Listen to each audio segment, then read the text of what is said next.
Kodak was the innovator in process-free technology. And as you said, there are tremendous environmental benefits, tremendous sustainability benefits. And we see more and more users transition to SONORA.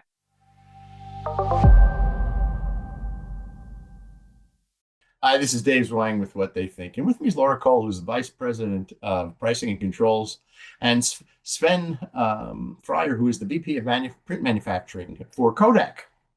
And it's great to see you guys. Happy New Year. Glad to kick everything off. So 2025 is over.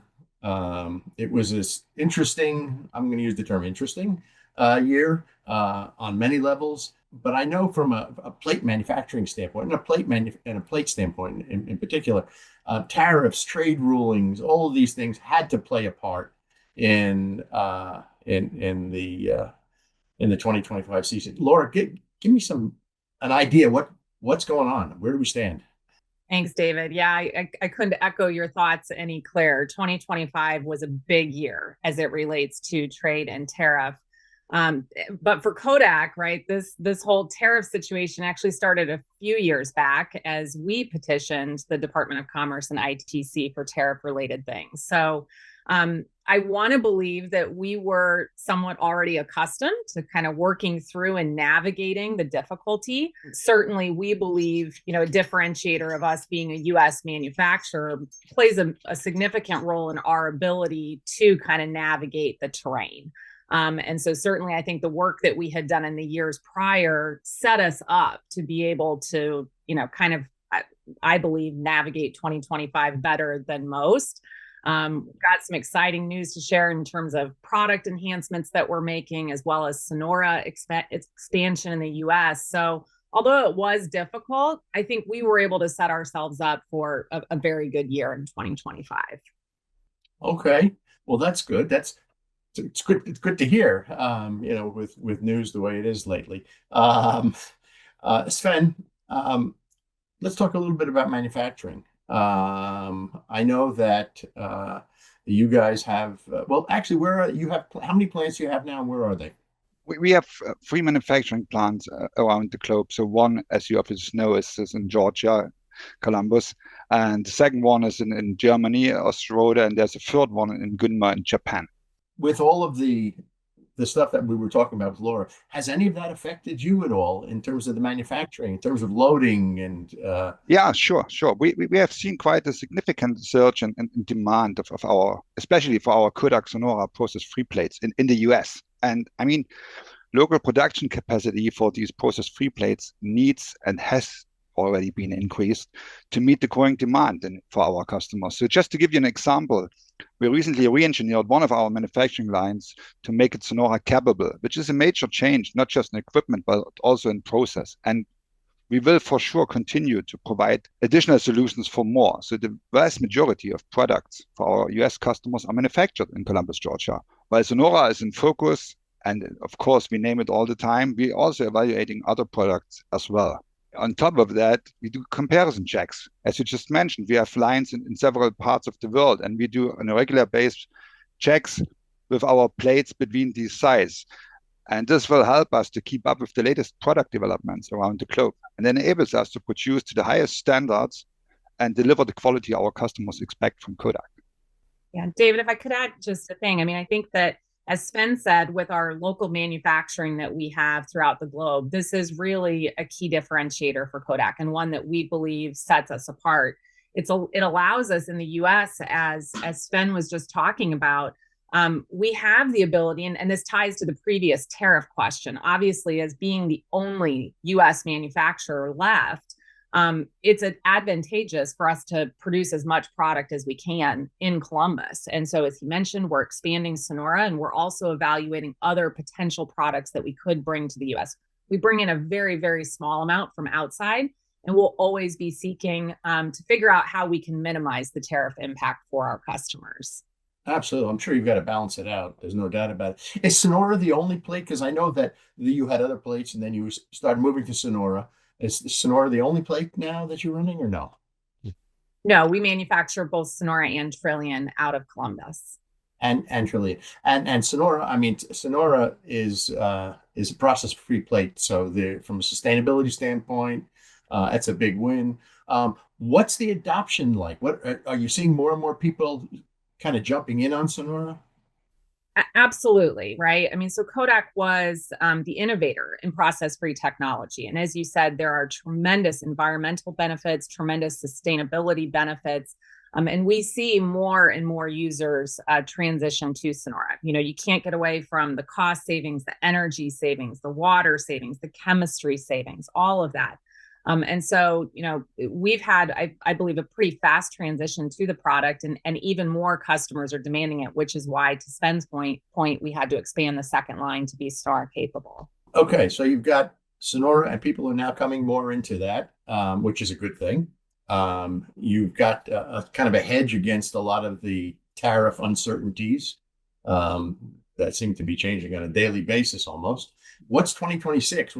How are you able to, or how are you planning to try to kind of ameliorate some of these other forces that are coming against you or at you? Yeah, well, I would say we seek every day to meet the customer demand as it sits. I mean, we're not done, I would say, on the tariff work. You know, I think we learned in 2025 that is open for change, and it's open for change on a very quick basis. But we are continuing to work with U.S. policymakers to, you know, ensure that as a U.S. manufacturer, we're able to get all of the benefits, because we know, right, the current administration is extremely supportive of U.S. manufacturing. Jim, our executive chairman and CEO, has, I mean, stated very publicly his commitment to staying a manufacturer in the U.S. We believe it's a very good thing. Not just for our employees, not just for our manufacturing facility in Columbus, but for the overall American printing industry. It is a good thing for our printers that Kodak remains committed to staying in the US. So we'll continue to innovate on product lines. We'll continue to expand in manufacturing, and really do whatever we can to meet customer demand in the US, but also on a worldwide basis. So to give you an idea, we spend each and every year in our manufacturing units millions of dollars just to keep up with the latest developments, enabling us a state-of-the-art production to the highest quality standards. And this is true for the US, as we the only ones who produce over there. And that's why we have to come up with the best plates and with the latest solutions for our customers, because we are in Georgia, we produce there, and we will, let's say, also do this in the future as the last man standing. That's our commitment. Yeah, no, that makes perfect sense. Hey, Sven, since you have manufacturing in Germany as well, and you're obviously, because I know you're global and you're kind of all over the place.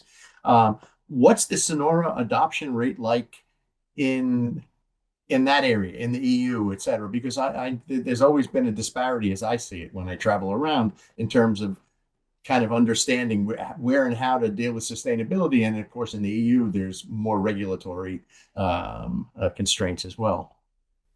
Yeah, you're absolutely right. There's a lot of things we have to consider, and especially our customers to be, let's say, right on a sustainable path forward. And therefore, we see quite a fast change from so-called wet plate business into process-free, into Sonora. And this is true for the whole of Europe as well. Yeah.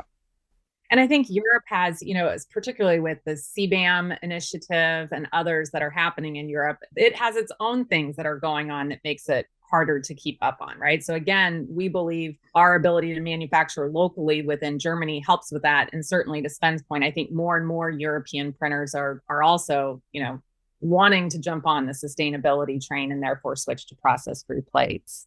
Absolutely, yeah, because things are obviously they're not equal across the globe. I mean, to a degree they are, but they're not always, and I see that as well. And it's interesting because the fact that you actually have the ability within each of these regions to adapt more easily, I think is huge.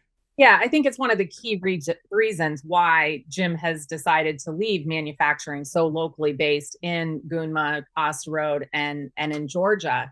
It does allow us to be regionally focused. It does allow us to be locally focused to those regions and really meet the demand for each of the regions, because they're not the same, exactly to your point.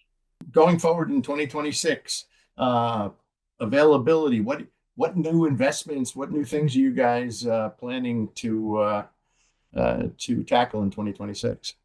We'll continue to bring forward the latest and greatest of the product. I think it's widely known that we've fully launched SONORA Ultra in Europe. That is going tremendously. We'll continue to evaluate additional markets that we can bring that to. And then Sven, I'll let you comment on manufacturing. Yeah, we just recently spent a lot of dollars in Columbus, Georgia, with installing new chiller units, which enable us to cool the full facility for our products for SONORA, because this really requires stable conditions. And we have also in our plan for 2026 improvements in our finishing arena, so that we are able to automate more processes than we have right now. So in near future, we will have stacking and wrapping more automated as it is right now. This is, let's say, again, another project which helps us with efficiency and stabilize supply chain for sure. So it sounds like 2026 is going to be a good year for Kodak, and that's exciting.